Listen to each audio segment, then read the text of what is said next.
Hey everyone, it's Cassie. Welcome back for another Pearblossom press video. Today we're going to be making a happy birthday tag, and we're going to do that using a one light. We're also going to be using some other Pearblossom press goodies. We've got our HAI supplies, clay candlesticks and candle flames. It's going to be perfect for our birthday card. We're also using some black sentiment stock. You guys know I love this stuff for sentiments. And then we also have the Pearblossom press stamp set. We've got a couple of stamp sets from Trinity Stamps. We've got the Simply Sentimental Happy and Birthday. We're going to use the dies, but we're also going to grab a couple little sentiments out of each of those. And then we have our Trinity Stamps slimline tags. We're going to use one of the tags in there, along with some Lindy's Gang magical shakers. So we're going to go ahead and get started. To save a little time, I did die cut out the words happy and birthday out of some watercolor cardstock, stuck those back in place using some mint tape.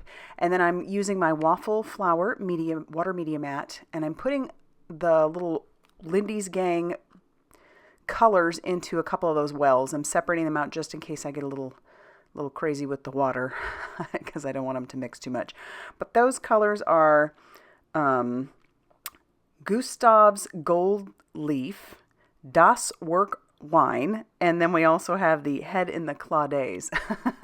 So this first one, as you can guess, is the Gustav's Gold Leaf. It comes in a kit. You can buy it separate, but it's also in the Kissing Klimt. I can't pronounce these things. I'm trying. But what I'm doing is I'm just grabbing with my paintbrush a little bit of water, sticking it into those wells and grabbing the color as I want. What's neat about these is that they're little granules, and then the little granules are kind of different colors. You can get some different ones in there. So it's not just all yellow in this one. You'll see that when I get to the letter A at the end of birthday. But we're going to keep working. We'll do the T. I'm basically just trying to go every third letter with these. And then that's why I picked 3 colors. And so now we'll do the A, and you'll notice that I've got a little bit of blue in there. And it's kind of neat. Once it hits the water, it does that. So yeah, they're all a little bit like that, which is fun. And I like the splotchy look that it can give. I was trying to do an ombre look. Wasn't successful because I also had a cat in here.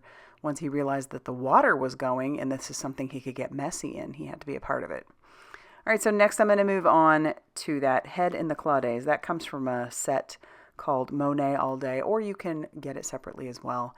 But we're going to do the ombre on the H. We're going to do it on the P. At least we're going to try.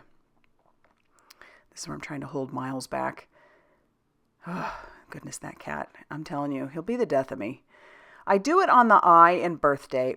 However, we're not going to use the I. We're actually going to turn that into the candle and the flame. I just colored it anyway, so I didn't get confused. But there we are. And then we'll do the H, and we'll also do that final Y. Boy, he really wants to be a part of it. In the end, Miles ends up winning, and he ends up being up on the mat. You'll see that later on. Part of his fur up in the upper corner, but it's like, my goodness, kid. Give me some time. All right, so then the final color we're using is that Das Work Wine from the Kissing Klimt. Again, don't think I'm pronouncing that correctly, but these colors are so pretty. I've been slightly obsessed lately, so I've been using them in a lot of things, but they're fun to color with, fun to paint with, because it's a little bit different. It's a little different than just using regular watercolors.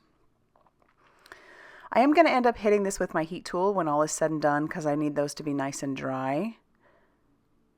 It's just easier that way. It's easier to pull them out of there, and it's also just easier in general. But that's what it looks like. I know it's a hot mess there because I clearly didn't follow the lines. But then we're going to go ahead and glue these onto the shadow. Again, those came from the Trinity Stamps Simply Sentimental Happy and Birthday set. If you follow me at all or watch me at all, you know that I really love the Simply Sentimental line from Trinity Stamps. They have them for so many different types of sentiments. And then you can combine them as well, which makes these so great. So clearly you could get them by themselves. You could get the dies. Some of the dies you could just get by themselves as well, but they work really well all together. I started with the B, and then I ended up going to the Y, and I'm going to work my way backwards with this one. And the reason for that is because I'm not doing the I. I think I could have lined it up fine, but for whatever reason, I just decided to go backwards. And they really start to pop once they get on that white shadow background. I'm using some reverse tweezers along with my Barely Art glue to get each of those letters attached down. But aren't those pretty? It's a really pretty color combination too. Love that. The way like a stormy blue goes with that purple and that dark golden yellow. It's really nice. And then we just have the R left and then the word happy. I won't show you the happy. I think I'll do the H, but you'll get the gist. I mean, you get the gist. Putting these together is actually quite simple.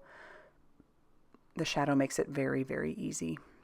All right, then we're going to bring in one of the candles. I decide to bring in a lighter blue to kind of match the blue we've already been using. I'm not going to attach it right away, but you will notice that candle is a little too big for our eye. We can work with that. And once we get to that, I'll show you. Okay, so I've gone ahead and already die cut out the tag out of some light blue cardstock along with some white cardstock because we'll need a base and a topper. I am going to use a couple sentiments from our Simply Sentimental Happy and Birthday on that black sentiment stock. So I did use an anti-static powder tool on the top of that. I've got some of my white detail embossing powder that I'm clearly going to just flick around. And then I'll ink up my sentiments with some juicy embossing ink and then cover that with that white embossing powder. Then we'll hit that with our heat tool. But I love this black sentiment stock, as I always say, because it's such a smooth cardstock that as long as you're using a anti-static powder tool, you're not going to have any issues with your powder sticking where you don't want it. And I'll wipe away the excess anti-static powder tool. And then I'm also going to trim those sentiments down so they can fit on the front of that tag. Once I've kind of figured out where those are going to go, I'll use my liquid glue. You could use foam tape, but remember, we're also going to need to use foam tape around our mechanism. So this is why I'm not using foam tape, otherwise this would be really thick. However, this isn't going in the mail, so I suppose I could make it as thick as I wanted. This is going to be something that attaches to a gift bag or a gift somehow. So we're just going to glue everything down. And I think that's why I like the idea of the tag so much. It could be reused. If you didn't sign it on the back, which I probably will anyway, you could very easily, once the recipient gets it, they could use it for somebody else. And then I'm going to attach the little tag reinforcer to the top. I just think that's a nice finishing touch. There you have the front. And then I'm going to grab in my paper piercer that is attached to my pickup stick. This is by Trinity Stamps as well, but it is in the Pearblossom Press store. I'm going to poke a hole where I need the light to come through. I'm going to make sure and kind of wiggle that around so that we have a nice big open hole. I'll attach, or not attach, but I'll stick it on top of the white base, and then I'll just use a pencil to mark where the light is going to be. Before I go any further, I do bring in the Pearblossom Press stamp, and I'm going to stamp the light bulb on the back because I just love it. Handmade for you, and it's the little light bulb, and then you can sign it if you want. We're going to get our mechanism ready. I'll just stick that in. The plus just needs to be on with the plus, and you're good to go. And then I'm going to take my pencil and go right around our light. Oh, that worked out pretty good, didn't it? Lined up right with the base. Couldn't do that again if I tried, probably. I don't know. And then we're going to use a little bit of double-sided adhesive so that we can attach our light down to our base.